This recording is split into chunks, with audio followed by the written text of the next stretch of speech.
Good evening, everybody. So today we discuss about the importance of public administration as an optional for civil service exam. So the public administration has been faring well for the last few years, and public administration as an optional was introduced in the civil services in 1987. In fact, public administration as a subject matter has come into existence only in 1887. So this the objective of this session is to understand the significance of the subject, clearing the myths about the subject, to know the meaning of the term public administration, and to understand what is the scope of the public administration. Then what are the components of paper 1 and paper 2, and various toppers in the civil service exam who topped the civil service with public administration as an option. So ఈ అంశాలన్నిటి గురించి మనం ఈ రోజు జరగబోయేటటువంటి సెషన్లో చూస్తాం. So public administration అంటే ఏంటి, తర్వాత పబ్లిక్ అడ్మినిస్ట్రేషన్ సబ్జెక్ట్కి ఉండేటటువంటి భ్రమలు ఏంటి, వాటిని ఎలా తొలగించుకోవాలి, and to know the meaning of the subject, ఈ సబ్జెక్ట్ మీద ఉన్నటువంటి అర్థం ఏంటి, పబ్లిక్ అడ్మినిస్ట్రేషన్ అంటే ఏంటి అనే అంశం, and what is the scope of the subject, and components of paper 1. Paper 1లో ఏముంటాయి, పేపర్ 2లో ఏముంటాయి, అండ్ 2019 వరకు ఉన్నటువంటి టాపర్లు పబ్లిక్ అడ్మినిస్ట్రేషన్ తోటి ఎవరెవరు టాప్ చేశారు. So we have to be thankful to this person, Woodrow Wilson, who was the president of America. Before becoming the president of America, he was the person who was the professor of political science, and it was Woodrow Wilson as a professor of political science who wanted to create a separate subject called public administration.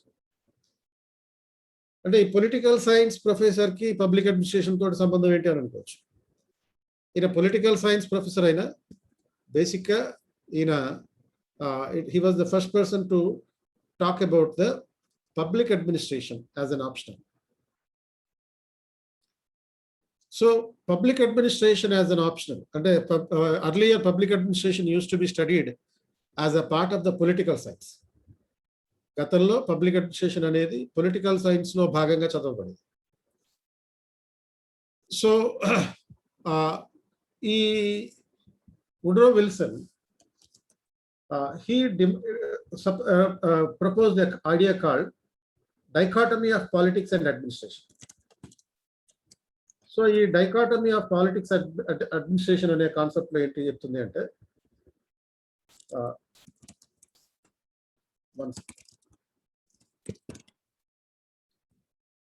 ఈ dichotomy అంటే అడ్మినిస్ట్రేషన్ని and political సైన్స్ని separate చేయాలని చెప్తుంది. So అడ్మినిస్ట్రేషన్ని political సైన్స్ని separate చేయాలనేటటువంటి ఒక first concept, దీన్ని వేరు చేయాలనేటటువంటి కాన్సెప్ట్ని Woodrow Wilson చెప్పాడు. కాబట్టి ఆయన్ని public administration father of public administration అని అంటారు. ఈరోజు పబ్లిక్ అడ్మినిస్ట్రేషన్ ఒక ప్రత్యేకమైనటువంటి సబ్జెక్టుగా ఆవిర్భవించింది అంటే ఈయన వల్ల. As a father of public administration, we have to be indebted to him because he was the person who made public administration as a professional science. So public administration అనేది కేవలం ఒక subject మ్యాటరే కాదు, ఇది ఒక ప్రొఫెషన్ కూడా. ఇప్పుడు management ఎలా ప్రొఫెషనో, medicine ఒక ప్రొఫెషన్ ఎలా ఉందో, ఇంజనీరింగ్ ఒక ప్రొఫెషన్ ఎలా ఉందో, పబ్లిక్ అడ్మినిస్ట్రేషన్ అనేది కూడా ఒక ప్రొఫెషన్. ఈరోజు మీరు ఒక స్టూడెంట్గా పబ్లిక్ అడ్మినిస్ట్రేషన్ గురించి చదువుకుంటారు. అంటే you study public administration as a student, as a scholar, and tomorrow when you become an IAS officer, the task that you are going to perform is administration. మీరు చేయబోయేటటువంటి విధి ఏదైతే ఉందో అది public administration, and as a task it is a profession. So ఈ public administration గురించి Woodrow Wilson ఇలా ప్రత్యేకంగా 1887లో చెప్పాడు. కరెక్ట్గా 100 years తర్వాత 1987లో యూపీఎస్సి ఈ పబ్లిక్ అడ్మినిస్ట్రేషన్ని మనకి ఒక ఆప్షనల్గా ఇంట్రడ్యూస్ చేసింది. యూపీఎస్సిలో సివిల్ సర్వీసెస్లో మెయిన్స్ ఆప్షనల్గా ఇంట్రడ్యూస్ చేశారు. అండ్ ఈ సో ఈ సెషన్లో మనం ఇంకా ఏం చూస్తామంటే అసలు ఎలాంటి బుక్స్ చదవాలి, what is the relevance of public administration to the జిఎస్లో దీనివల్ల ప్రయోజనం ఏంటి, time required to complete the syllabus complete చేయడానికి ఎంత కాలం పడుతుంది, ఇలాంటి ఆస్పెక్ట్స్ అన్ని చూడడం జరుగుతుంది. అలాగే how it is relevant to the ఎస్ఏకి ఏ విధంగా ఉపయోగపడుతుంది. And you're also supposed to talk about the it is called answer writing. So ఇటువంటి అంశాలు కూడా ఈ సెషన్లో మనం చూస్తున్నాం. And if you are looking at this slide, he is Mr. Karthik. He cracked IAS in the first attempt with public administration as an optional. So public administration optional గా మొదటి attempt లోనే IAS సాధించడం జరిగింది. And so ఈ public administration కి సంబంధించిన కొంతమంది toppers, ఈ కార్తీక్ మన స్టూడెంట్, 21st సెంచరీ IAS అకాడమీకి సంబంధించినటువంటి ఒక అలిమ్ని. అండ్ తర్వాత దేశంలో ఇతర టాపర్లు గత కొద్ది సంవత్సరాలుగా, సపోజ్ 2019లో ఆల్ ఇండియా ఫస్ట్ ర్యాంక్, అంటే 1920 సెలక్షన్స్లో all India first ranker public administration optional. Abhilash Mishra all India 5th rank 2016లో. అదే సంవత్సరం SS Mohanty all India rank 2016. అలాగే ఆశీష్ తివారీ 2015లో 6th ర్యాంక్. సో యాక్చువల్గా 2012లో అయితే 950 పోస్టులు ఉంటే సుమారుగా 470 మంది పబ్లిక్ అడ్మినిస్ట్రేషన్ ఆప్షనల్ తోటే సెలెక్ట్ అయ్యారు. టోటల్ 950 పోస్టుల్లో you can't imagine that almost more than half of them were with public administration. 2012లో 2 ఆప్షనల్ సిస్టమ్ ఉండేది. అండ్ టాప్ 10లో మీకు ఆల్మోస్ట్ ముగ్గురు ఈ పబ్లిక్ అడ్మినిస్ట్రేషన్ ఆప్షన్ ఉన్నారు. టాప్ 25లో 10 మంది ఉన్నారు. ఈ ర్యాంకింగ్ సిస్టమ్ అప్పుడుండే 2012లో వచ్చినటువంటి అచీవ్మెంట్స్ అది. And things to be kept in mind while choosing public administration as an option. So మీ ఆప్షనల్గా పబ్లిక్ అడ్మినిస్ట్రేషన్ సెలెక్ట్ చేసుకోవడానికి ఈ అంశాలన్నింటినీ పరిగణలోకి తీసుకోవాలి. మీకుండే interest, background, resources, cost to benefit analysis. These are the 4 things that you need to keep in mind while choosing public administration as your option. Your interest does matter. మీకు subject మీద ఉన్నటువంటి ఆసక్తి ఎంతవరకు. ఆసక్తి అంటే మనకి ఇష్టం అవ్వాలి, ఒక సబ్జెక్ట్ మీద మనకి ఒక ఎమోషనల్ అటాచ్మెంట్ రావాలి. ఆ ఎమోషనల్ అటాచ్మెంట్ వచ్చినప్పుడు we associate with the subject more than anything. అది ఎప్పుడు వస్తుంది, ఎప్పుడైతే మనకి చదవడం ఈజీగా ఉంటుందో. ఎలా పడితే అలా ఎమోషనల్ ఇంట్రెస్ట్ అనేది రాదు, ఎమోషనల్ అటాచ్మెంట్ రాదు. You should understand the subject very ఈజీగా. సులభంగా అర్థం అవ్వాలి, సులభంగా చదవాలి. అండ్ అలాగే మనకి సబ్జెక్ట్ చెప్పేవాడు దాని మీద ఆసక్తి కలిగేటట్టు చెప్పాలి. అండ్ దీనికి బ్యాక్గ్రౌండ్ విషయానికి వస్తే, ఎలాంటి బ్యాక్గ్రౌండ్ లేకపోయినా పబ్లిక్ అడ్మినిస్ట్రేషన్ ఆప్షన్ తీసుకోవచ్చు. You can opt public administration without any background, irrespective of whether your background is science background or engineering background or any other background. మామూలుగా only BA public administration, MA public administration చేస్తేనే public administration option తీసుకోవాలనేటటువంటి guarantee ఏం లేదు. 90% of the candidates who are opting public administration are from the engineering background. యూజువల్గా MBBS background ఉన్న వాళ్ళు కూడా కొంతమంది దీన్ని ఆప్ట్ చేసుకుంటుంటారు. మరి దీనికి రిసోర్సెస్ ఏంటి? రిసోర్సెస్ అంటే చదవడానికి బుక్స్ ఉన్నాయా లేదా? I will tell you those books also. There is a wide material available in the market. Online sources ఉంటాయి, కొన్ని ఫ్రీ సోర్సెస్ ఉంటాయి, కొన్ని పెయిడ్ సోర్సెస్ ఉంటాయి. And even I give notes, నేను ఇచ్చే నోట్స్ ఉంటుంది. అండ్ యూజువల్గా మనకి మీరు మీ సొంతంగా నోట్స్ తయారు చేసుకోవాలి. యాక్చువల్గా సొంత నోట్స్ తయారు చేసుకోవడం ఎప్పుడు జరగాలి అంటే, నేను ఇచ్చే నోట్స్ ఏదైతే ఉంటుందో ఆ నోట్స్ మొత్తం అంతా చదివేసినప్పుడు. నేను సుమారుగా 7 రకాల పుస్తకాలు ఆధారంగా చేసుకుని పేపర్ 1 నోట్స్ తయారు చేశాను. 7 పుస్తకాలు, అవేవో మీకు మళ్ళీ చెప్తాను. అలాగే పేపర్ 2 ఒక డైనమిక్ సబ్జెక్టు, పాలిటీ రిలేటెడ్గా ఉంటుంది. ఆ పేపర్ 2లో ఉండేటటువంటి అంశాలను కూడా ఎప్పటికప్పుడు అప్డేట్ చేస్తుంటాను. పేపర్ 2లో సుమారుగా మీకు ఒక 250 క్వశ్చన్స్ ఇస్తాను. అంటే with answers, 250 questions with answers. అవి కనుక యాజ్ ఇట్ ఈస్గా మీరు నేర్చుకొని మారే పరిస్థితులకు అనుగుణంగా అప్డేట్స్ చేసుకుంటే డెఫినెట్లీ మీరు 250కి 170 to 190 మార్క్స్ కూడా కొట్టే అవకాశం. లాస్ట్ ఇయర్ ఒక స్టూడెంట్ 193 పేపర్ 2లో 193 స్కోర్ చేశాడు 2019 రిజల్ట్స్లో. సో ఈ రిసోర్సెస్ అనేవి మీరు అన్ని పుస్తకాలు చదవక్కర్లా. I will suggest you only one book. ఆ బుక్ ఏంటో చివరిలో చెప్తాను. ఆ ఒక్క బుక్ అండ్ నేను ఇచ్చేటటువంటి నోట్స్ ఇవి మల్టిపుల్ టైమ్స్ చదివి మీకు నోట్స్ తయారు చేసుకోవాలి. అంటే మీకు సొంతంగా నోట్స్ ఎందుకు, ఆల్రెడీ నేను నోట్స్ ఇస్తున్నా అనుకోవచ్చు.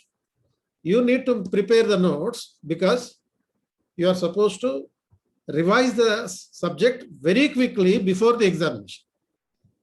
ఎగ్జామ్కి ముందు మీరు సబ్జెక్ట్ని చాలా వేగంగా రివ్యూ చేయాల్సి ఉంటుంది, రివిజన్ చేయాల్సి ఉంటుంది. ఆ రివిజన్ చేయాలి అంటే మీరు సొంతంగా నోట్స్ తయారు చేసుకోవడం తప్పదు. సో ఆ సొంత నోట్స్ అనేది ఎలా ఉండాలంటే, మీకు నేను ఒక 10 పేజీల నోట్స్ డిక్టేట్ చేశాను అనుకోండి. ఆ 10 పేజీల నోట్స్ని మీరు 1 పేజీలో బ్యాక్ టు బ్యాక్ ఒక A4 సైజ్ వైట్ పేజెస్లో బ్యాక్ టు బ్యాక్ దాన్ని ఆ 10 పేజీల నోట్స్ని సూక్ష్మంగా టేబుల్స్ రూపంలో, తర్వాత బొమ్మల రూపంలో కన్ఫైన్ చేసుకోగలిగేటటువంటి ఒక సొంత నోట్స్ ఉండాలి. అంటే ఆ నోట్స్ మీకు తప్ప ఇంకెవరికి అర్థం కాకూడదు. అందులో ఉండేటటువంటి షార్ట్ కట్స్ అలా ఉండాలి. ఏది మీరు సొంతంగా తయారు చేసుకునే నోట్స్, ఏదైతే నేను ఇచ్చే నోట్స్ ఆధారంగా ఉంటుందో అది. అండ్ అలాగే దీంట్లో కాస్ట్ బెనిఫిట్ అనాలిసిస్ అంటే what I'm going to spend and what benefit I'm going to get.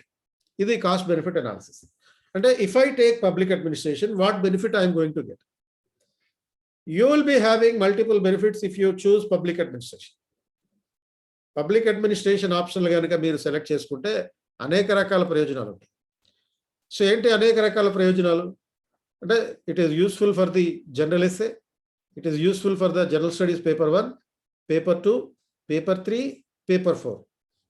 ఇంతకు మించి ఇంకా లాభం ఏది ఉండదు, ఏ సబ్జెక్ట్లోనూ ఉండదు.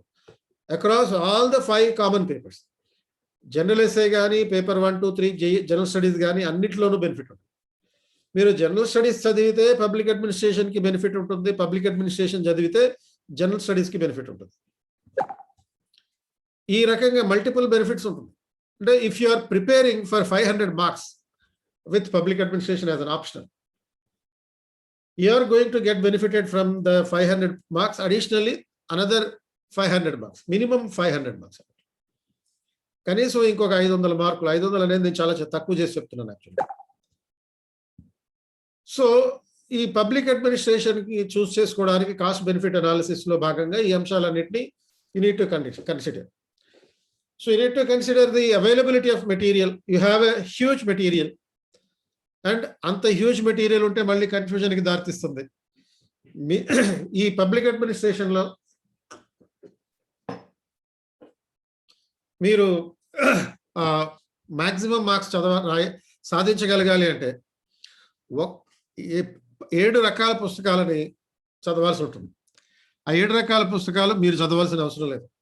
ఆ 7 రకాల పుస్తకాలు మీ బదులు నేను ఆల్రెడీ చదివి అందులో ఉన్నటువంటి ముఖ్యమైనటువంటి పాయింట్లన్నింటినీ బయటికి తీసి, ఏ పాయింట్ల మీద ఫోకస్ చేస్తే, ఏ పాయింట్ల మీద ఎంఫసైజ్ చేస్తే ఎగ్జామినర్ క్వశ్చన్ అడుగుతాడో ఆ అంశాలను ఆధారంగా చేసుకుని నోట్స్ తయారు చేశాను.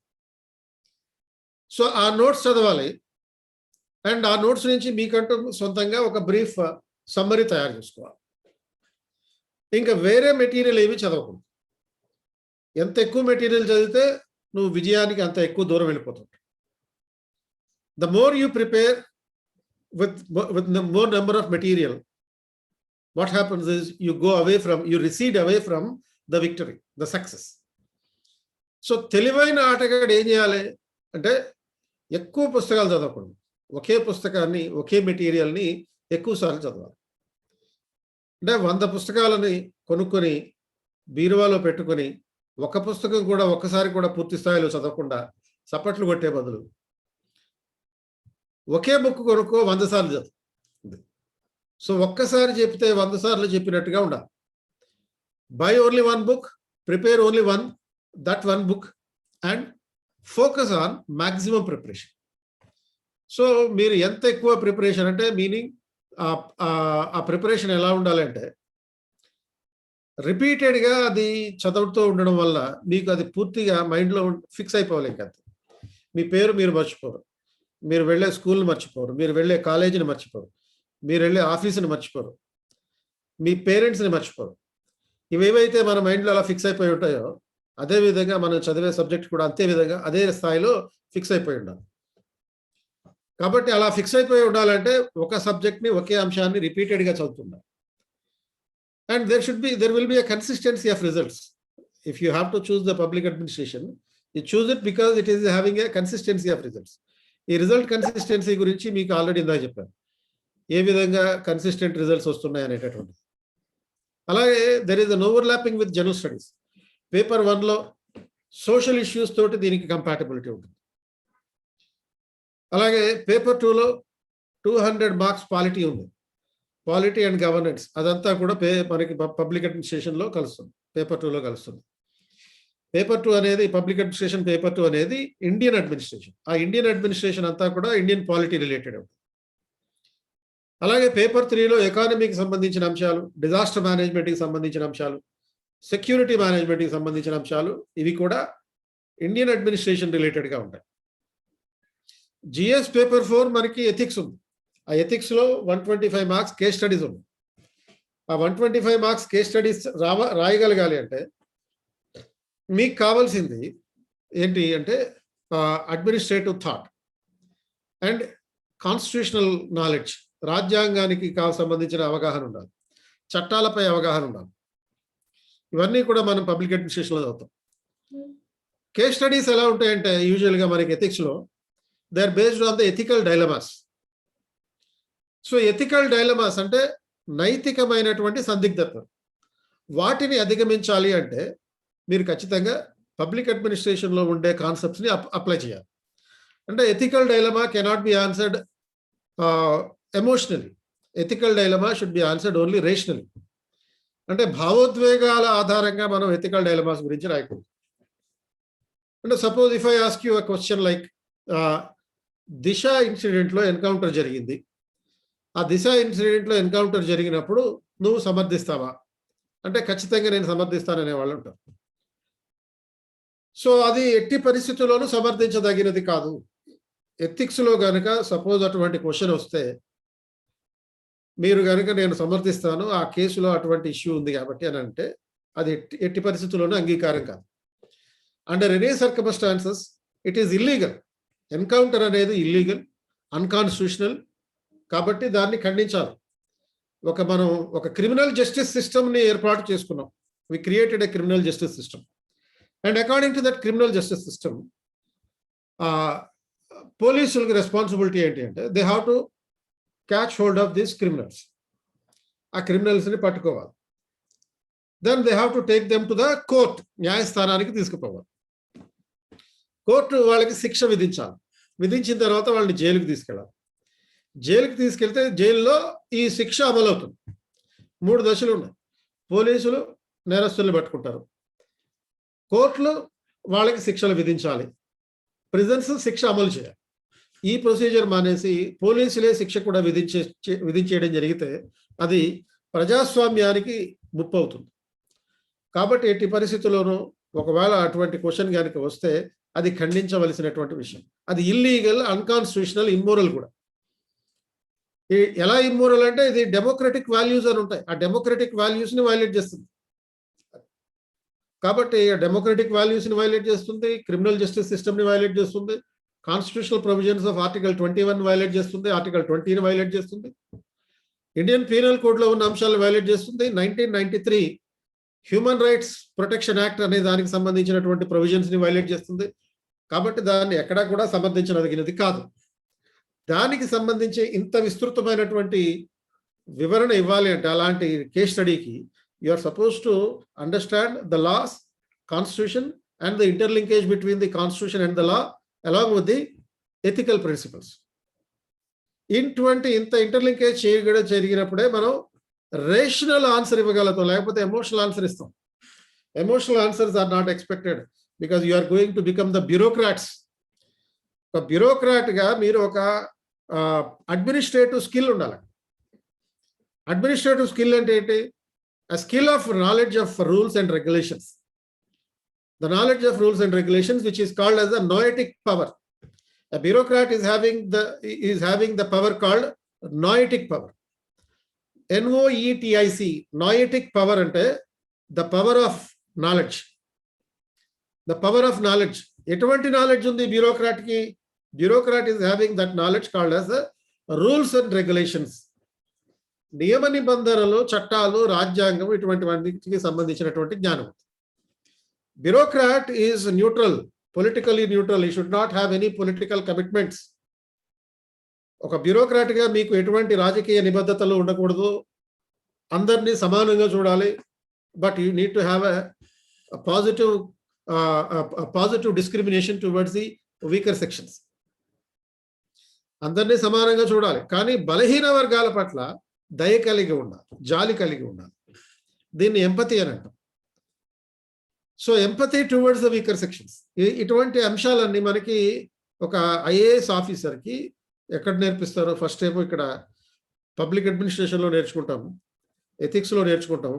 అడ్మినిస్ట్రేషన్ రిలేటెడ్గా ఎథిక్స్ అంటేనే అసలు మామూలుగా మోరల్ ప్రిన్సిపల్స్ కావాలి. ఎథిక్స్ అనేది administrative principles, administrative morals. Public administration ethics, ethics in governance, ఇది పరిపాలనలో నైతిక విలువలు మీరు నేర్చుకునేది.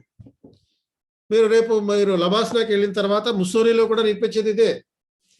Ethical principles to have a compassion and empathy towards the weaker sections. బలహీన వర్గాల పట్ల జాలి, దయ కలిగి ఉండేటటువంటి పద్ధతి. సో ఈ రకంగా మనకి పబ్లిక్ అడ్మినిస్ట్రేషన్ మీద ఒక పర్స్పెక్టివ్ రావాలి అంటే ఒక బ్యూరోక్రటిక్ టెండెన్సీ, బ్యూరోక్రటిక్ యాటిట్యూడ్ ఉండాలి. ఆ బ్యూరోక్రటిక్ యాటిట్యూడ్ అంటే being neutral with reference to the politics, being compassionate with reference to the weaker sections. రాజకీయాల విషయంలో తటస్థంగా ఉండాలి, రాజకీయ నాయకుల విషయంలో తటస్థంగా ఉండాలి. ఇప్పుడు రీసెంట్గా ఒక జిల్లా కలెక్టర్ ముఖ్యమంత్రి పాదాలను నమస్కారం చేశారు. అది పెద్ద వివాదం అయింది. అంటే అందులో తప్పే ఉంది, నేను ఒక తండ్రిగా భావించి పాద నమస్కారం చేశానంట. బట్ ఖచ్చితంగా అది తప్పే. ఎందుకంటే ఒక బ్యూరోక్రాట్ పొలిటీషియన్కి, ఒక మినిస్టర్కి కాళ్ళకు ముక్కడం జరిగింది అంటే దాని మీనింగ్ ఏంటి? ఆ పర్టికులర్ పర్సన్కి, ఆ పర్టికులర్ పార్టీకి విధేయుడే ఉంటానని అర్థం. కానీ రియాలిటీ ఏంటి అంటే ఒక 5 years తర్వాత ఈ పార్టీ అధికారంలో ఉండకపోవచ్చు, కొత్త పార్టీ అధికారంలోకి రావచ్చు. అప్పుడు ఆ కొత్త పార్టీ ఎవరైతే ఒక రాజకీయ నాయకుడికి కాళ్ళు మొక్కడం జరిగిందో అతని మీద అనుమానాలు పడతాయి. అనుమానపడి ఆ జిల్లా నుంచి వేరే జిల్లాకు, లేకపోతే అసలు టోటల్గా ఎటువంటి పోస్టింగ్ ఇవ్వకుండానో మిగిల్చేయచ్చు. రీజన్ ఏంటి? పొలిటీషియన్ అనేవాడు టెంపరీ, ఒక అడ్మినిస్ట్రేటర్ బ్యూరోక్రాట్ అనేవాడు పర్మనెంట్. ఈ బ్యూరోక్రటిక్ అప్రోచ్ ఉండడం అంటే అదే పొలిటికల్గా neutral, but you are suppose to be compassionate and have empathetical consideration towards the weaker sections. బలహీన వర్గాల పట్ల సానుకూల దృక్పథం, జాలి, దయ, సానుభూతి, సహానుభూతి కలిగి ఉండాలి. ఇటువంటి డైమెన్షన్ అన్ని కలిపితే మనకి ఓరియంటేషన్ ఏమొస్తుందంటే ఆ పద్ధతిలో మనం ఎథిక్స్ కేస్ స్టడీస్ని ఆన్సర్ చేయాలి. ఇవన్నీ కూడా మీకు పబ్లిక్ అడ్మినిస్ట్రేషన్ చదివితే అర్థమవుతుంది. సో ఈ అప్రోచ్లో ఉన్నప్పుడు ఇప్పుడు సపోజ్ కొన్ని విషయాల మీద మనకి చిన్నప్పటి నుంచి ఒక ఫిక్స్డ్ ఒపీనియన్స్ ఉంటాయి. ఆ ఫిక్స్డ్ ఒపీనియన్స్ పబ్లిక్ అడ్మినిస్ట్రేషన్ చదివితే రేషనల్ ఒపీనియన్ అనేది వస్తుంది. అంటే ఉదాహరణకి మనకి చిన్నప్పటి నుంచి కూడా మన సోషల్ టీచర్ చెప్పిన దాని ప్రకారం, లేకపోతే మన ఇంట్లో పెద్దవాళ్ళు చెప్పిన దాని ప్రకారం ఔరంగజేబు అంటే విలన్, ఆ కాంటెంపరీలో ఉన్నటువంటి శివాజీ అంటే హీరో. ఈ ఒపీనియన్ మనకి ఉంది. అఫ్కోర్స్ శివాజీ హీరోయే, దాని విషయంలో నాకు ఏ డౌట్ లేదు, మీకు డౌట్ ఉండదు. ఔరంగజేబు విలన్ అంటేనే కొంచెం డౌట్. సో ఔరంగజేబు పూర్తిగా హిందూ వ్యతిరేకి అనేవాడు. హిందువులు చంపేసేవాడు, హిందువులు మతం మార్చడం కోసం జిజియా పన్ను విధించాడు. ఇవన్నీ కథలు, అవన్నీ ఎవరెవరో చెప్పినటువంటి కథలు, అది నిజాలు కావు. ఇప్పుడు గోల్కొండ మీద దాడికి వచ్చినప్పుడు 7 నెలల పాటు వెయిట్ చేయాల్సి వచ్చింది గోల్కొండని ఆక్యుపై చేసుకోవడానికి. ఎవరికి? మన ఔరంగజేబ్కి. ఒక కథ ఏం చెప్తుంది అంటే ఈ 7 నెలల పాటు వెయిటింగ్ చేసినప్పటికీ కూడా అసలు సైన్యం అంతా అలసిపోయారు, ఎప్పుడు పడిపోయేటటువంటి పరిస్థితుల్లో ఉన్నారు అనేటటువంటి పొజిషన్లో కర్మాన్ ఘాట్లో, అంటే మన దిల్సుఖ్ నగర్ ఉంది కదా, హైదరాబాద్ దిల్సుఖ్ నగర్లో కర్మాన్ ఘాట్ అని ఉంది. ఆ కర్మాన్ ఘాట్లో ఒక ఆంజనేయ స్వామి టెంపుల్ ఉంది. ఆంజనేయ స్వామి టెంపుల్కి వెళ్తే నీ మనసులో ఉన్నటువంటి కోరికలన్నీ నెరవేరుతాయని చెప్పి ఒక బాబా చెప్పాడు. చెబితే ఆ కర్మాన్ ఘాట్లో ఉన్న ఆంజనేయ స్వామి టెంపుల్కి వెళ్ళి ఆ బొట్టు పెట్టుకుని బయటకు వచ్చి రాగానే ఆ కోటలో నుంచి, గోల్కొండ కోటలో నుంచి ఎవరో బయటకు వచ్చి ఇతనికి కోట గోడని ఏ విధంగా, తలుపులు ఏ విధంగా ఓపెన్ చేయాలో దానికి కావాల్సినటువంటి రహస్యాలు చెప్పారు. అంటే ఇతను మరీ అంత హిందూ వ్యతిరేక అయితే ఆంజనేయ స్వామి టెంపుల్కి ఎందుకు వెళ్తాడు? అండ్ ఇంకొక విషయం, మనకి ఎన్సీఆర్టీ పుస్తకంలో ఉన్నటువంటిది 11th class medieval India NCERT బుక్లో ఉంది. ఏముంది? ఔరంగజేబు అద్భుతమైన వీణ కళాకారు. ఇతను వీణ వాయించాడంటే తీగ తెగాల్సిందే, అంత అద్భుతంగా వాయిస్తాడు. అంటే వీణ వాయిస్తే దానికి హిందూయిజంకి సంబంధం ఏంటని అనుకోవచ్చు. వీణ అనేది సరస్వతీదేవి ఇన్స్ట్రుమెంట్ అది. సో సరస్వతీదేవికి సంబంధించిన ఒక హిందూ ఇన్స్ట్రుమెంట్ని ఆయన నేర్చుకున్నాడు ప్రత్యేకంగా. నేర్చుకుని అద్భుతమైనటువంటి ఎక్స్పర్టైజ్ సాధించాడు దాంట్లో. ఇటువంటి హిందూ సింబల్స్, యాక్చువల్గా ముస్లిమ్స్ ఇలాంటి హిందూయిస్టిక్ ఫిలాసఫీని కానీ లేకపోతే హిందూయిస్టిక్ ఇన్స్ట్రుమెంట్స్ని కానీ వాళ్ళు అంగీకరించారు. But he was not antagonistic to the Hinduism. Moreover ఇంకొక పాయింట్ ఉంటుంది, ఏమని? హిందువుల్ని ఇస్లాంలోకి మార్చడానికి జిజియా పన్ను విధించాడు అని. ఈ పన్ను విధించింది హిందువులని కాదు, తల పన్ను అని చెప్పి అదొక అబద్ధం చెప్పారు. హిందూ తల ఉంటే ఆ తల ఉన్నటువంటి ప్రతి ఒక్కడు పన్ను చెల్లించాల్సిందే. పన్ను చెల్లించలేనటువంటి ఆ హిందూ ఏం చేస్తాడు? ఇస్లాంలోకి మారతాడు అనేది ఒక పుకార్, ఒక అబద్ధం చెప్పిన నమ్మించారు.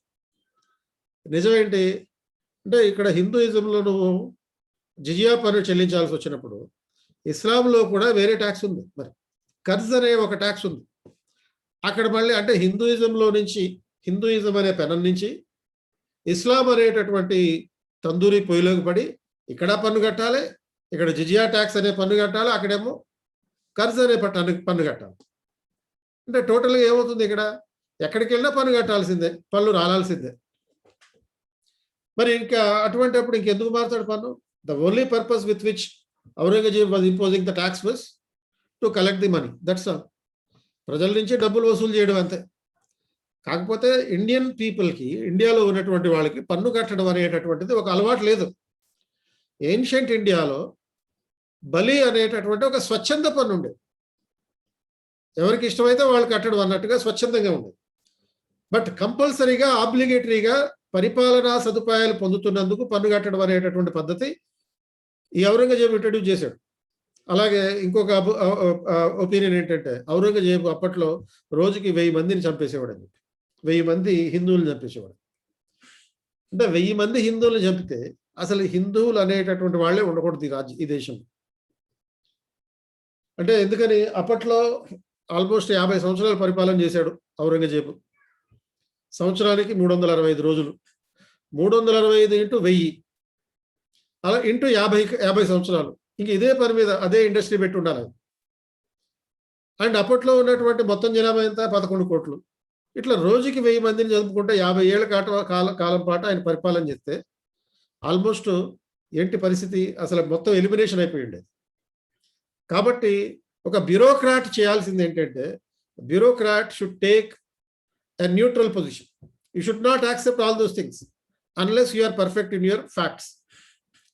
మీ ఫ్యాక్ట్ అంటే ఏది? ఈ కాన్స్టిట్యూషన్, లా, ఇలాంటి వాటిలన్నిటి మీద ఒక బ్యూరోక్రాట్ అడ్మినిస్ట్రేటివ్ నాలెడ్జ్ని సంపాదించుకోవాలి. ప్రతి విషయాన్ని తటస్థంగా చూడాలి. ఒక ఇష్యూని దగ్గరికి వచ్చింది అంటే ఆ ఇష్యూని వెంటనే దాన్ని యాక్సెప్ట్ చేయడం కాకుండా ఆ ఇష్యూని తీసుకుని మీ సంగతి చూస్తాలే అంటే, సపోజ్ ఒక రైతు మీ దగ్గరికి వస్తాడు, మా ఊర్లో నీళ్లు సరిగ్గా లేవు, మీరే ఏదైనా చేయాలి, కరెంట్ సరిగ్గా లేదని అంటాడు. అప్పుడు నువ్వు అర్జీ తీసుకుంటావు. యూజువల్గా మనం పేపర్లో చూసేది అంటే అర్జీలు తీసుకోవడం, అప్లికేషన్స్ తీసుకుంటాం. తీసుకొని దాని మీద స్టడీ చేస్తాం.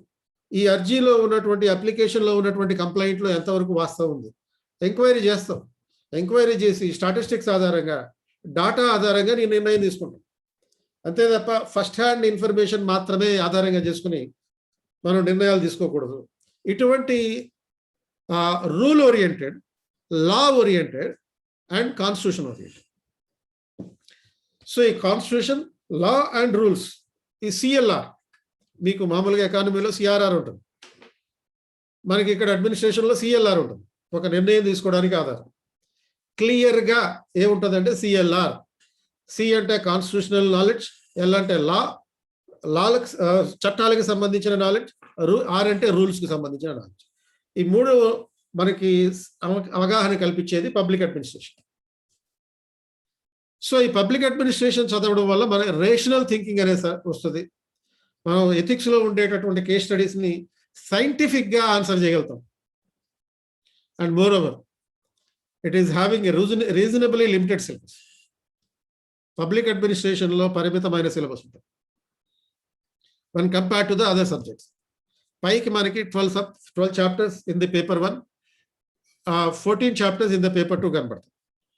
కానీ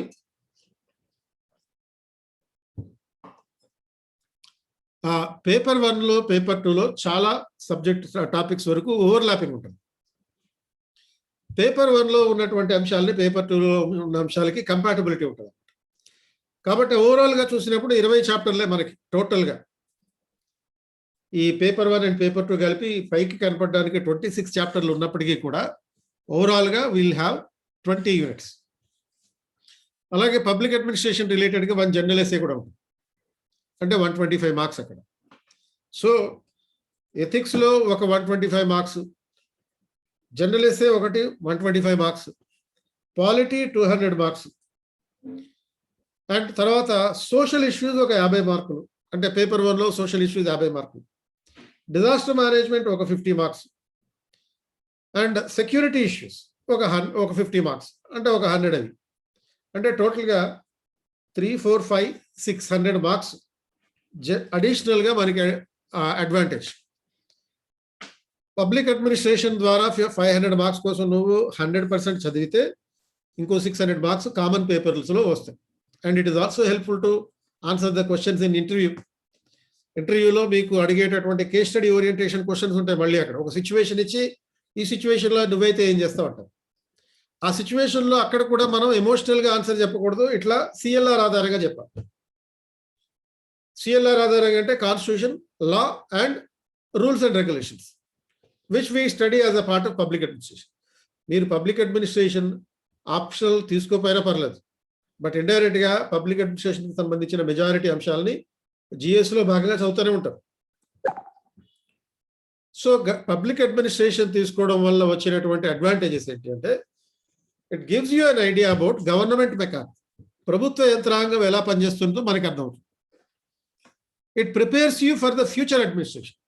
అంటే రేపు భవిష్యత్తులో మీరు కలెక్టర్ అయ్యాక వచ్చేటటువంటి అనుభవం ఏదైతే ఉంటుందో అనుభవానికి కావలసినటువంటి ఒక ఫౌండేషన్ ఇక్కడ వేస్తారు. ఇప్పుడు కౌటిల్యుడు ఒక అర్థశాస్త్రం అని చెప్పి ఒక పుస్తకం రాసి, సో అర్థశాస్త్ర అనే బుక్లో చాణక్యుడు అనొచ్చు, లేకపోతే కౌటిల్యుడు అనొచ్చు. ఈ అర్థశాస్త్ర అనే పుస్తకం పేరుకేమో ఎకనామిక్స్. సో అర్థశాస్త్రం అనేది ఎకనామిక్స్కి సంబంధించింది కాబట్టి పేరుకైతే ఇది ఎకనామిక్స్, కానీ ఇందులో ఉన్నదంతా politics. And it is also not only connected with the politics but also connected with the administrative principles. So ఇందులో ఆయన ఒక పాయింట్ చెప్తాడు ఏంటంటే, ఈ అడ్మినిస్ట్రేటివ్ ప్రిన్సిపల్స్కి సంబంధించి the king need to possess the knowledge of the వార్త అని చెప్తాడు.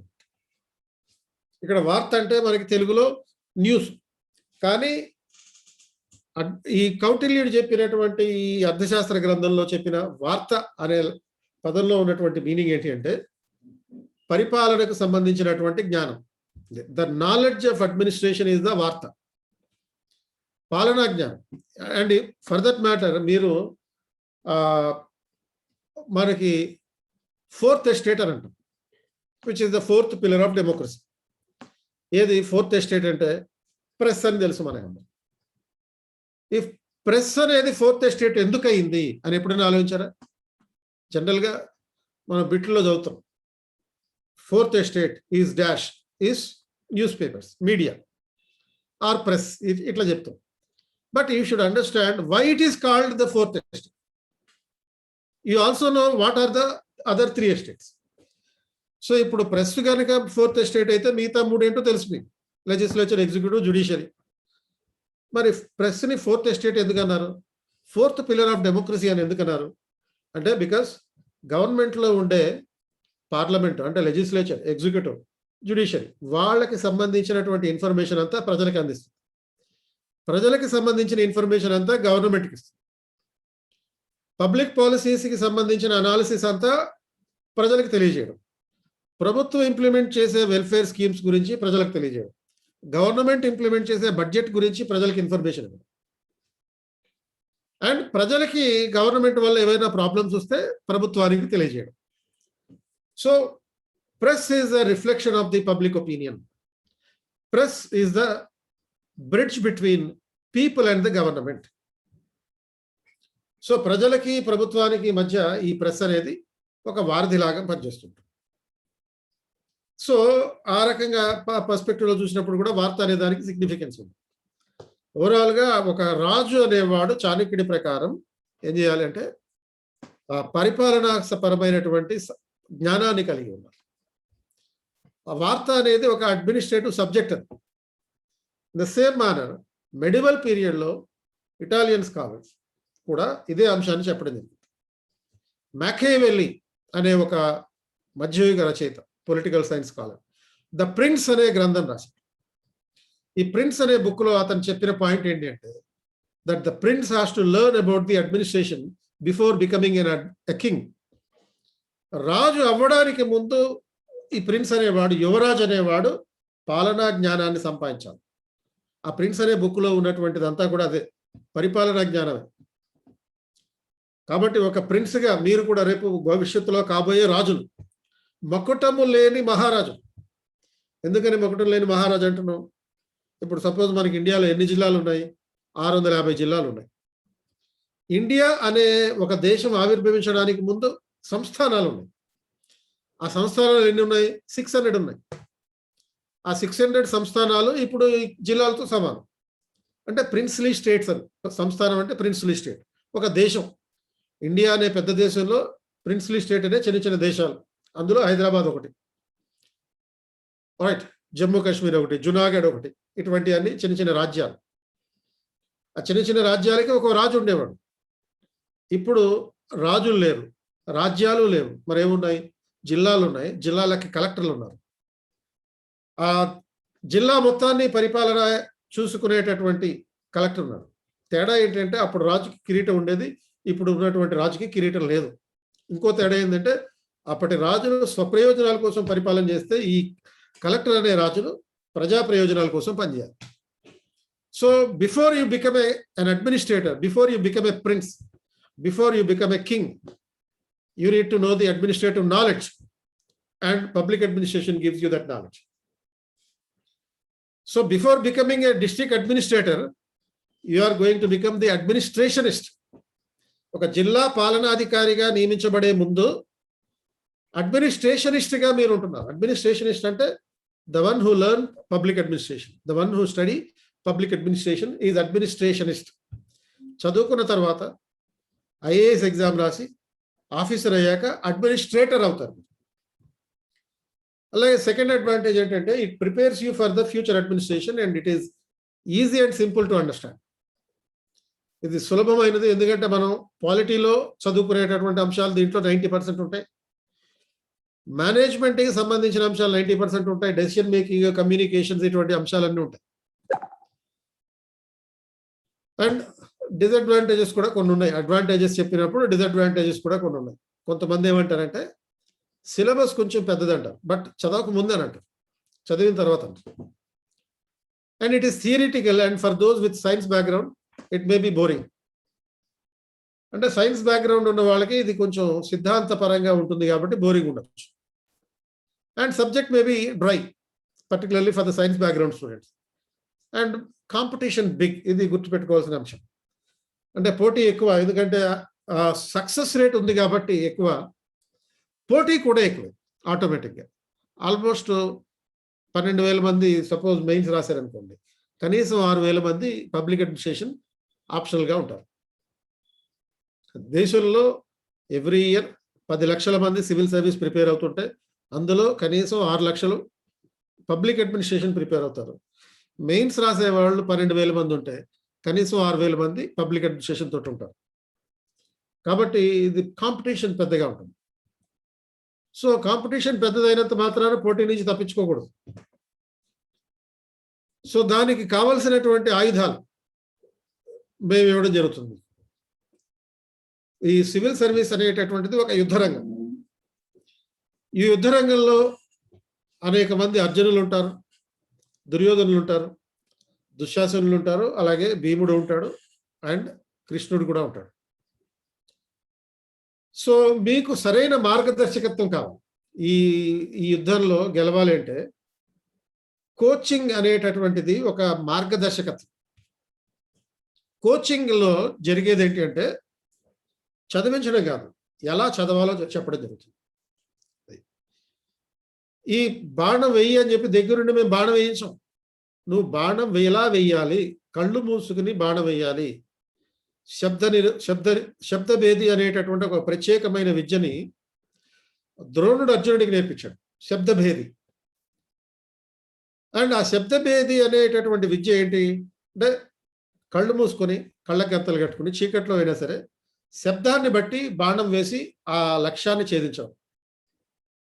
దీనికోసం ప్రాక్టీస్ చేయించాడు, మామూలు ప్రాక్టీస్ కాదు. కౌరవులు పాండవులు అందరూ కలిసి మెస్సులో భోజనం చేసినప్పుడు అర్జునుడు ఉండేవాడు కాదు, అర్జునుడు ప్రాక్టీస్లో ఉండేవాడు. వీళ్ళందరూ తినేసి వెళ్ళిపోయిన తర్వాత అర్జునుడి కోసం సెపరేట్గా ఒక డిష్ ఉండేది, అంటే సెపరేట్గా ఆ ఐటమ్స్ అన్నీ పెట్టించేవాడు. ఈ మిగతా 104 మంది తినేసి వెళ్ళిపోయిన తర్వాత అర్జునుడిని పిలిపించేవాడు ద్రోణుడు. పిలిపించి లైట్లన్నీ ఆర్పేసి ఆ చీకట్లో నీకు అన్ని రకాల పంచభక్షాలు పెట్టాము, చపాతీ ఉంది, రోటీ ఉంది, తర్వాత కూర ఉంది, సాంబార్ ఉంది, పెరుగు ఉంది, అన్నీ వేసుకో, చీకట్లో తినమనేవాడు. అర్జునుడికి అర్థమయ్యేది కాదు, ఏంటి సార్ ఇలా చేస్తుండే ఏంటి అని అనుకున్నాడు. బట్ దుర్యోధనుడి ఉద్దేశం ఏంటి, చీకట్లో అయినా సరే వాసన బట్టి, అక్కడ ఉండేటటువంటి శబ్దాన్ని బట్టి, అక్కడ ఉండేటటువంటి కంటెంట్ని బట్టి, ఆ కంటెంట్లో ఉండేటటువంటి డెన్సిటీని బట్టి ఐటెంని గుర్తించాలి, తినాలి. ఈ ప్రాక్టీస్ చేయించాడు చాలా కాలం. ఆ ప్రాక్టీస్ చేసిన తర్వాత అప్పుడు చీకట్లో కూడా బాణం పర్ఫెక్ట్గా శబ్దాన్ని బట్టి శబ్దాన్ని ఛేదించేటటువంటి అస్త్రాన్ని నేర్పించాడు. సో ఇటువంటి ఈ రకమైనటువంటి ప్రాక్టీసెస్ కూడా ఉండాలి. అంటే ఒక మార్గనిర్దేశకత్వం. యాక్చువల్గా ఈ బాణం పర్ఫెక్షన్ అనేది ఈవెన్ ద్రోణుడు కూడా తెలియదు. అర్జునుడి కోసం ప్రత్యేకంగా స్వయంగా తను నేర్చుకున్నాడు, అది అర్జునుడికి నేర్పించాడు. సో ఈ ప్రాసెస్లో నేను చెప్పే ప్రయత్నం ఏంటి అంటే coaching is not to make you to study, coaching is make you to learn the things, to give a direction. Coaching is intended to give you a direction. Coaching అనే దాని ఉద్దేశం ఏంటి అంటే నీకు ఒక స్పెసిఫిక్ మార్గనిర్దేశకత్వం వహించడం. చదివించడం అనేది ప్రీ చైతన్య పారాయణ స్కూళ్ళలో జరుగుతుంది. అది ట్యూటర్లు పెట్టి చదివించడం, అది వేరే స్కీమ్ ఉంటుంది. అది జైల్లో ఖైదీలు కూడా చేయొచ్చు. బట్ ఇక్కడ కోచింగ్ అనే దాంట్లో కోచ్ చేసే పని ఏంటి, ఇలా చదివించడం కాదు, ఒక ట్యూటర్ చేసే పని కాదు, కోచ్ చేసే పని. నీకు ఏ మార్గంలో వెళ్తే సులభంగా వెళ్ళగలుగుతావు, ఏ మార్గంలో వెళ్తే తొందరగా వెళ్ళగలుగుతావు, నీ ముందుండేటటువంటి అడ్డంకులు ఏవైతే ఉంటాయో ఆ అడ్డంకుల్ని తొలగించడం కోచ్ చేసేటటువంటి పని. అండ్ నిన్ను నిరంతరం ప్రాక్టీస్ చేయించడం, నిరంతరం లక్ష్యం వైపుగా నడిపించడం, ఇది ఒక కోచ్ చేసేటటువంటి పని. కోచింగ్లో ఉండేటటువంటి అడ్వాంటేజ్. చాలామంది అడుగుతారు కోచింగ్ అవసరమా అని. కోచింగ్ లేకుండా ప్రిపేర్ అయ్యానంటారు. కోచింగ్ అనేది అవసరం లేకపోవడం అనేది అది నీ పర్స్పెక్టివ్ని బట్టి ఉంటుంది. కౌటిల్యుడు కాదు, మన ద్రోణాచార్యుడి విషయంలోనే తీసుకుంటే అర్జునుడికి కోచింగ్ ఉంది. And at the same time ఏకలవ్యుడికి మాత్రం కోచింగ్ దొరకలేదు. అతను ఆన్లైన్లో నేర్చుకున్నాడు ఏకలవ్యుడు. కానీ అతనికి కావలసినటువంటి నైతిక విలువలు లోపించినాయి. నైతిక విలువలు లోపించడం అంటే ఎలాగా అంటే ఇప్పుడు ఒక సందర్భంలో పాండవులు కౌరవులు అందరూ కలిసి వేటకి వెళ్ళినప్పుడు ఒక కుక్క వస్తుంది. ఒక కుక్కను తీసుకెళ్తారు, ఒక వేట కుక్కను తీసుకెళ్తారు. ఆ వేట కుక్క ఈ ఏకలవ్యుడు ప్రాక్టీస్ చేసే చోటకి వెళ్తుంది. వెళ్ళి ఇతను చూసి ఇతని స్వరూపాన్ని చూసి గట్టిగా మురుగుతుంది. మురిగితే ఇతను ఏకలవ్యుడు ఒకేసారి 7 బాణాలు తీసి ఒకేసారి అతని ఆ కుక్క నోట్లో గుచ్చుతాడు. 7 బాణాలు ఒకేసారి వేస్తాడు. ఈవెన్ మన బాహుబలి కూడా మాక్సిమం 3 బాణాలు వేస్తాడు. అర్జునుడు 5 బాణాలు వేయగలుగుతాడు ఒకేసారి. అండ్ ఏకలవ్యుడు మాత్రం 7 బాణాలు వేయగలిగాడు. అది కూడా ఆన్లైన్లో నేర్చుకున్నాడు అంతే.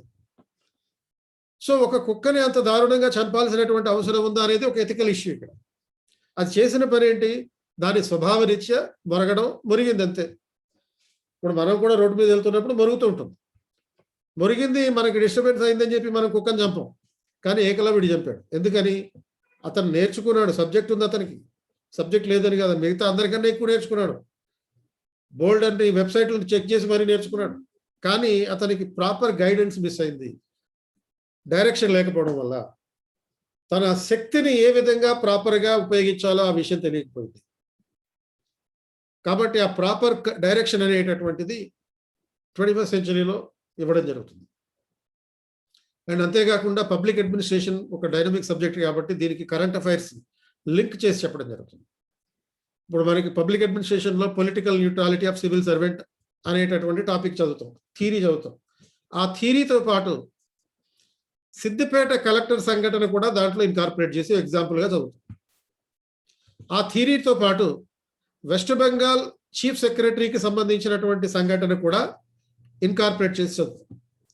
అలా ఇన్కార్పొరేట్ చేసినప్పుడు ఒక example west Bengal chief secretary, example Siddipet district collector అని చెప్పి అక్కడ రాసినప్పుడు మిగతా వాడికి అది రాయకపోవడం వల్ల ఒక మార్క్ పడదు, నీకు ఒక మార్క్ పడుతుంది.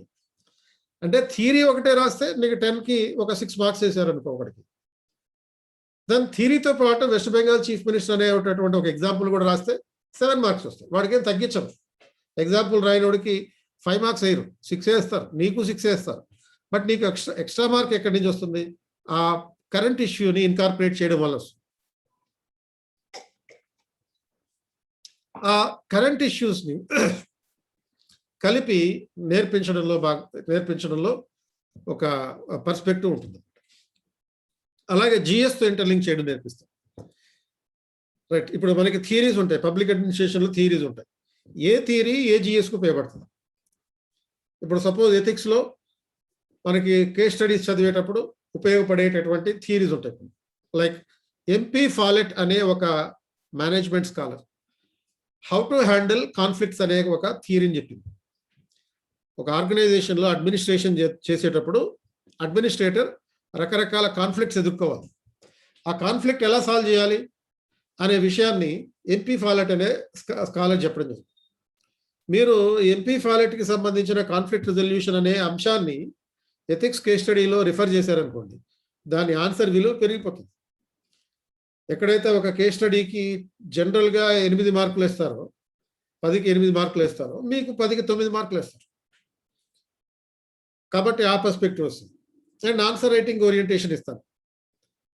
సో ఈ ఆస్పెక్ట్స్ అన్నీ ఉండడం వల్ల you are suppose to if you join 21st century you will get all these things.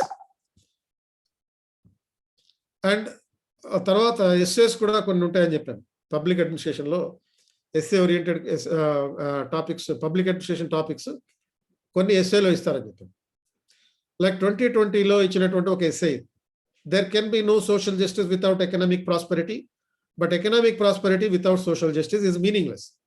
దీన్ని జనరల్గా నేను సెకండ్ పేపర్ చెప్పేటప్పుడు సెకండ్ చాప్టర్లో ఈ కాన్సెప్ట్ చెప్తూ ఉంటాను. కాకపోతే ఈ టెర్మినాలజీలో కాదు, ఇంకో టెర్మినాలజీలో. ఏమని? Economics equality without social equality is a myth. Social equality without economic equality is also a myth అని సింపుల్ టర్మ్స్ లో చెప్తాను. అదే కాన్సెప్ట్ ఇక్కడ సోషల్ జస్టిస్, ఎకనామిక్ ప్రాస్పెరిటీ అనే పాయింట్ ఆఫ్ వ్యూలో ఇచ్చాను.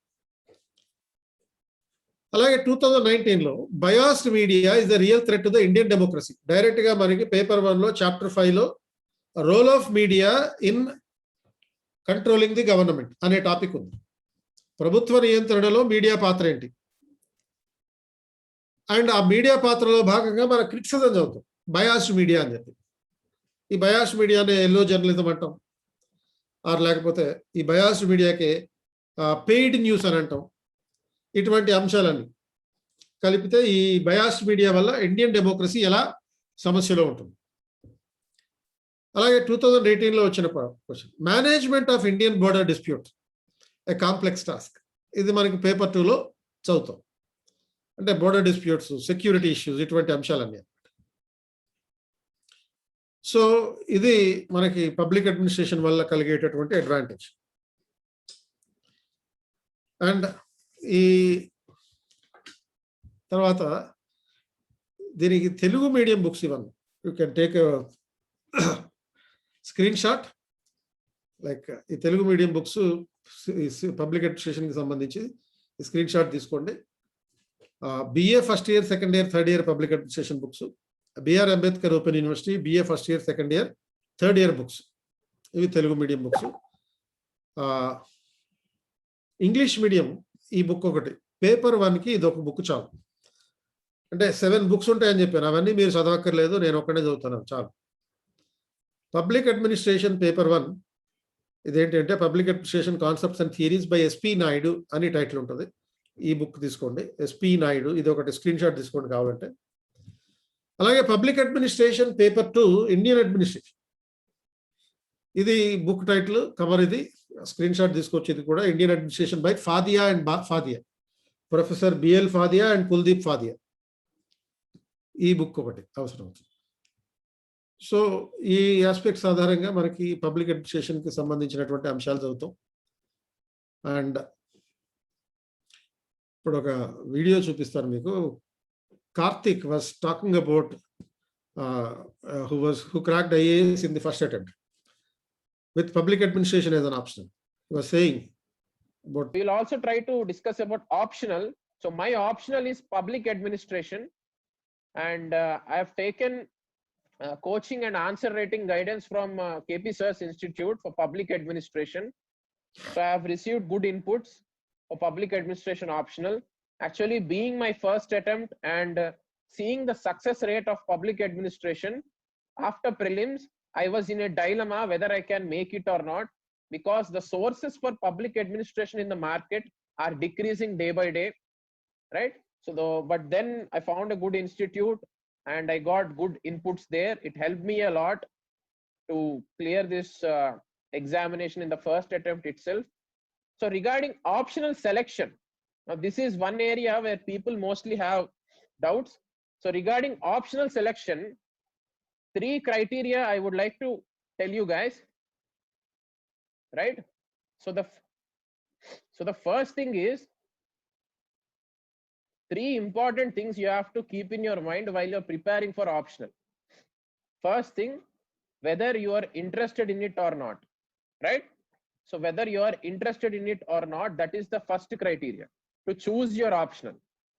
Second thing, how many marks or what is the scoring potential of that optional in mains, right? What is the scoring potential of that optional at the mains? This is the second point or second criteria for choosing your optional. And the third thing is, what is the market for that optional? What are the resources you have for that optional in the market? How many guidance do you have? What books do you have? Do you have any good books for that optional or not? These are the 3 things you have to keep in your mind while you're choosing your optional. Then you won't be making a mistake. And optional is very important, right? Once you choose it and later changing it is a difficult thing, right? Again, you need to put more efforts in this area. It takes a lot of pain and burden. So that's why these 3 things, guys. 1, whether you're interested in it. 2, what is the scoring potential of that optional? 3, what are the market sources for that optional? See these 3 things and choose your optional wisely, right? And for public administration, what worked for me was blending paper 1 and paper 2, right? Paper 1 topics in paper 2 and paper 2 topics in paper 1. Not for all the answers, for some answers, as many answers as possible. And for paper 2 of public administration, what worked for me was connecting with current affairs, mostly connecting the questions with current affairs. That is what worked for me for paper 2. And paper 1, it is almost all about the thinkers, right, and their theories, right? So you have to study it and remember them and reproduce them in your answers, right? And in fact, you can give examples of best international practices when you're writing paper 1 of public administration, right? So this is what I want to share my journey with you guys. Hope this.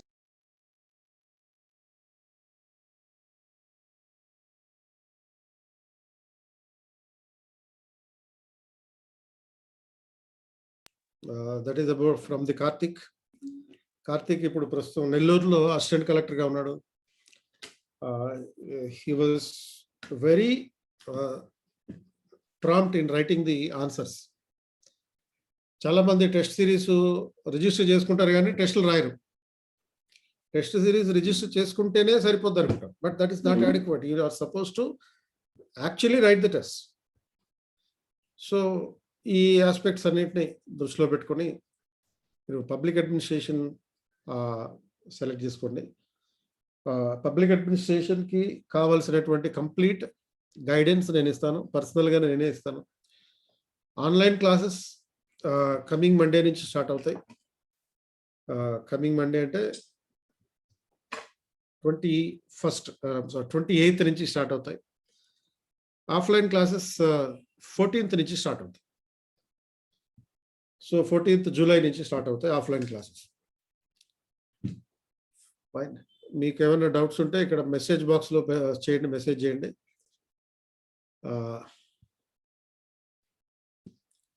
So now you can send messages.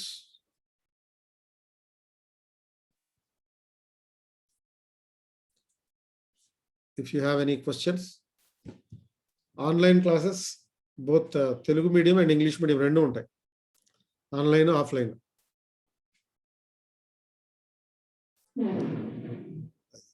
So, మీకు దీని మీద ఎటువంటి fees related questions ఉంటే మీరు ఆఫీస్కి call చేయండి. Next batch will be in December. తర్వాత is there any advanced reference book in Telugu medium? ఏ రిఫరెన్స్ బుక్ లాక్కర్లేదు, నేను ఇచ్చే నోట్స్ ఇంగ్లీష్ మీడియం బుక్స్ ఆధారంగా నోట్స్ ఇస్తాను. కాబట్టి తెలుగు మీడియంలో ఎక్కువ వేరే ఏవి అవసరం లేదు. Please tell about mock interview. So mock interviews will be conducted. తర్వాత BR Ambedkar open university books కూడా చదవాలి. Geography cover 60% in GS. How much does public administration? I already told you, Shakib Aslam, almost 600 marks you will get benefited from the GS. Out of the 1000 marks in GS, 600 marks are related to public administration. ఏ paper అయినా తెలుగులో రాయొచ్చు. Telugu after particular video in the WhatsApp group, definitely YouTube video upload చేస్తాను. డిసెంబర్లో join అవ్వచ్చు, ఇప్పుడు join అవ్వలేకపోతే. ఆప్షనల్కి ఫీజు 40,000. తెలుగు మీడియం వాళ్ళకి మీ బుక్ అవైలబిలిటీ ఉంది. ఓన్లీ అంటే క్లాసెస్ జాయిన్ అయిన వాళ్ళకి ఇస్తాం. Sir why are you not taking core subject? Core subject, what is that core subject, Rajasekhar? Core subject related to public administration. I will take that will be anyway. అంటే this is only awareness session. Core subject ఇప్పుడు తీసుకోవడం అనేది అవదు. So ఒక 4-5 క్లాసులు నేను ఫ్రీగా మీకు కోర్ సబ్జెక్ట్కి సంబంధించినటువంటి అంశాలు కొన్ని చెప్తాను. Karthik set public administration is really scoring comparing to other subjects. Yes, definitely it is scoring. I mean, Karthik sir, mechanical engineering. Background may be mechanical engineering, but you can take public administration. Telugu medium వాళ్ళకి నేనే teach చేస్తాను. Public administration నేనే teach చేస్తాను. Polity కూడా నేనే చెప్తాను. Ethics నేనే చెప్తాను. Are there any disadvantages if I join the December? No disadvantages. ఈ బ్యాచ్ అయిపోతుంది, ఆ కొత్త బ్యాచ్ వస్తుంది అన్నట్టుగా. అంటే ఈ బ్యాచ్ కంటిన్యూ అవుతూ ఉంటుంది, కొత్తగా ఇంకో బ్యాచ్ జాయిన్ అవుతారు అంతే డిసెంబర్కి. For English medium, I told you 2 books only. Paper 1 ఒక book చెప్పాను, SP Naidu. Paper 2 Fadia and Fadia. That would be adequate. English medium, I'll take English medium students the lectures. are taken by you, by me only. English medium will be taken by me separately. Telugu medium will be taken separately. Separate batches for Telugu medium and English medium for public administration. Mr. Sharath Gupta, English medium will have a separate class. Telugu medium will have a separate class. Open University లో degree చేసినా ఏం problem లేదు. You can take the civil service exam. అన్ని papers తెలుగులో రాయొచ్చు. Devender, Sashi, I'm from science background, you can take public administration. There is no question of doubting about public administration. It is most useful for you. So syllabus complete చేయడానికి minimum 6 months, 5 to 6 months పడుతుంది. Is there any changing in times from 8 AM to 11 AM? Which timings, Prakash? Sir, what is the full fee for coaching, including prelims and mains? Full fee for coaching is 1,20,000. Online batch time, morning 7 to 10 ఉంటుంది. Online batch timing, Chandrasekhar. తర్వాత crack చేసే వరకు support చేస్తాను. 12 months కాదు, 21st centuryలో coaching కంప్లీట్గా 18 months ఉంటుంది. మొదటి 10 నెలలు క్లాసెస్ ఉంటాయి. లేటర్ 8 months రివిజన్ రూపం, టెస్టుల రూపంలో రివిజన్ ఉంటుంది. I'm confused in choosing whether take 21st century IAS coaching online or offline. Which one do you suggest? మీకు ఆఫ్లైన్ జాయిన్ అయితే రెండింటికి సపోర్ట్ ఉంటుంది, but you better go with the offline if you have the possibility. Sai Teja. Sir, a lot of competition appeared in public administration. Why can't we choose an anthropology subject? Lepakshi Naidu, you can choose anthropology also. Public administration lo competition ఉంటుంది. అన్నంత మాత్రాన competition at the same time UPSC లో ఉన్నటువంటి process ఏంటి అంటే in proportion to the number of candidates taken in a particular subject, selections will be given. దీన్ని scaling system అంటారు. ఈ స్కేలింగ్ సిస్టమ్ ప్రకారం ఎక్కువ మంది ఒక ఆప్షన్లో ఉంటే ఎక్కువ మంది సెలక్షన్స్ కూడా అవుతాయి. సో సెలక్షన్ సిలబస్ సంబంధించినటువంటిది మీకు వాట్సాప్లో పోస్ట్ చేస్తాను.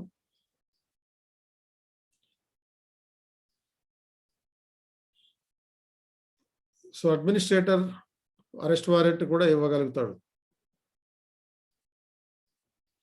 సో ఒక డిస్ట్రిక్ట్ కలెక్టర్గా అరెస్ట్ వారెంట్ ఇవ్వచ్చు, depending on the thing that way. So private job చేస్తూ కూడా మీరు ఆన్లైన్లో కోచింగ్ తీసుకోవచ్చు. క్లాస్ టైమింగ్స్ ఆఫ్లైన్ అయితే మార్నింగ్ 8 నుంచి 1 వరకు ఉంటుంది. 8 to 10 ఏమో పబ్లిక్ అడ్మినిస్ట్రేషన్ ఉంటుంది. 10 to 1 ఏమో జనరల్ స్టడీస్ ఉంటుంది.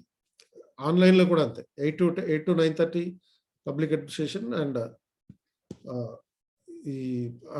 ఆన్లైన్లో ఈ టైమింగ్స్ అనేవి 7 to 1 ఉంటాయి అన్నమాట. 7 to 12. వైజాగ్లో Krishna Pradeep IAS century coaching ప్రస్తుతం లాక్డౌన్ కారణంగా వర్క్ చేయట్లేదు. డిసెంబర్లో తీసుకుంటే 2020కి ప్రిపేర్ అవ్వచ్చు.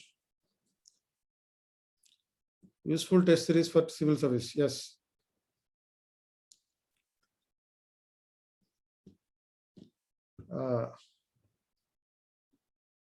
సో అగ్రికల్చర్ బ్యాక్గ్రౌండ్ ఉన్నా కానీ పబ్లిక్ అడ్మినిస్ట్రేషన్ తీసుకోవచ్చు, నో ప్రాబ్లం.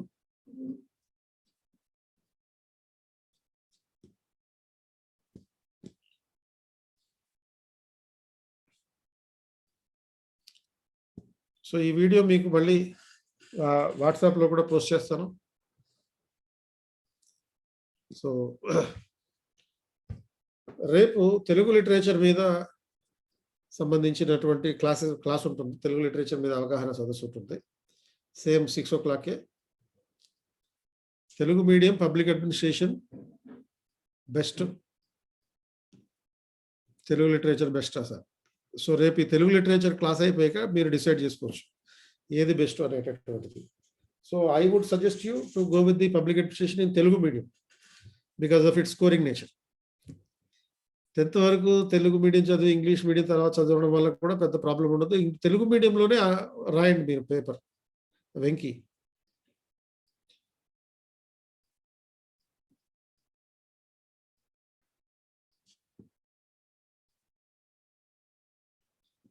సార్ ఫస్ట్ ఆన్లైన్లో జాయిన్ అయ్యి నెక్స్ట్ ఆఫ్లైన్కి కన్వర్ట్ అవ్వచ్చు. Syllabus I will send you in the WhatsApp. Current affairs ఎప్పటి నుండి చదవాలి? 2021 అక్టోబర్ ఫిలిమ్స్కి 2020 అక్టోబర్ నుంచి చదవండి. Please tell us meaning of Telugu medium books list, remaining Telugu medium, అవి కూడా మీకు వాట్సాప్లో పోస్ట్ చేస్తాను. I'm last student, you can take public administration best, ఎందుకంటే లాకి ఎక్కువ పబ్లిక్ అడ్మినిస్ట్రేషన్ కనెక్టివిటీ ఉంది. సరేనా?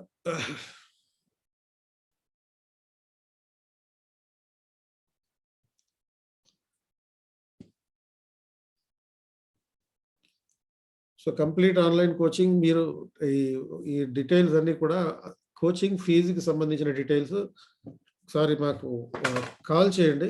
కాల్ చేసి మీకు కంప్లీట్ ఇన్ఫర్మేషన్ ఇస్తాం. 9133237733 ఈ నెంబర్కి కాల్ చేయండి. 9133237733 ఈ నెంబర్కి కాల్ చేస్తే,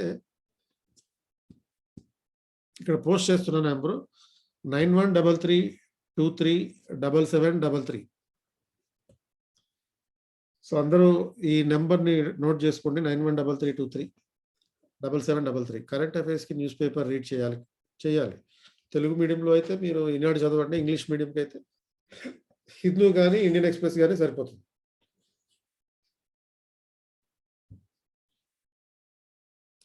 so Venky, you can choose Telugu medium.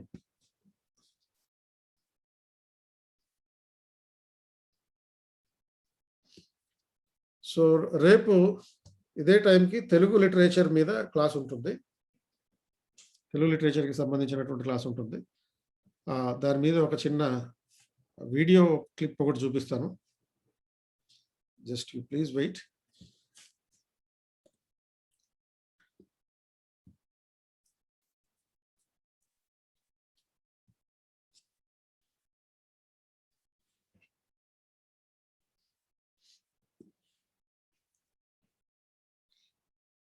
So మీరు రేపు కూడా ఈ సెషన్ అటెండ్ అయ్యాక దెన్ ఫైనల్లీ ఈ పబ్లిక్ అడ్మినిస్ట్రేషనా, పొలిటికల్ సైన్సా, తర్వాత ఈ సోషియాలజీ, ఆంథ్రోపాలజీ ఇవన్నీ విన్న నేపథ్యంలో then you can make a decision whether I should go for public administration, political science అనేటటువంటి డెసిషన్ తీసుకోవచ్చు అప్పుడు.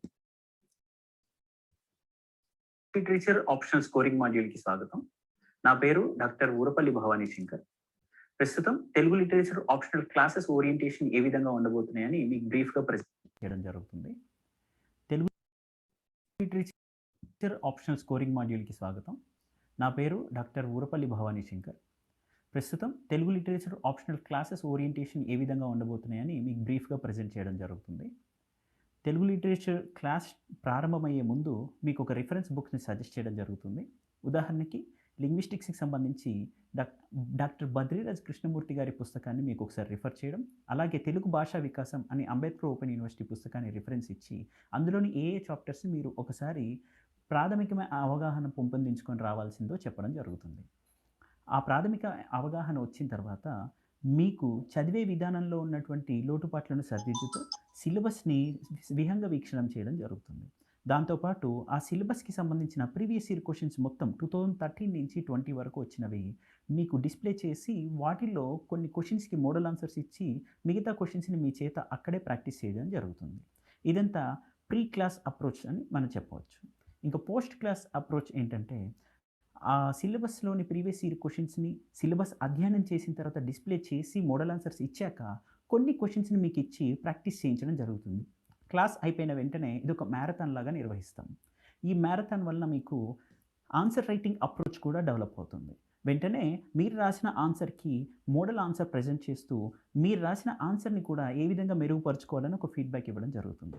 ఈ విధంగా 360 డిగ్రీస్లో టోటల్గా తెలుగు లిటరేచర్ ఆప్షనల్కి సంబంధించి రిఫరెన్స్ బుక్స్ కవర్ చేయడం, కాన్సెప్చువల్ క్లారిటీ ఇవ్వడం, దాని తర్వాత ఆన్సర్ రైటింగ్ ప్రాక్టీస్ చేసి ఫీడ్బ్యాక్ ఇవ్వడం, ఇలా మీకు సమగ్ర విహంగ వీక్షణాన్ని కేవలం సిలబస్ పరంగానే కాక ఎగ్జామ్ ఓరియంటెడ్గా అందచేయడం జరుగుతుంది. ఈ విధంగా ఇంకా ఏవైనా మీకు సందేహాలు ఉంటే రేపు జరుగుతున్నటువంటి వెబినార్లో హాజరయ్యి మీ సందేహాలు నివృత్తి చేసుకోగలరని చెప్తూ all the best. So tomorrow you can attend this session for Telugu literature. So రేపు కంటిన్యూ చేద్దాం.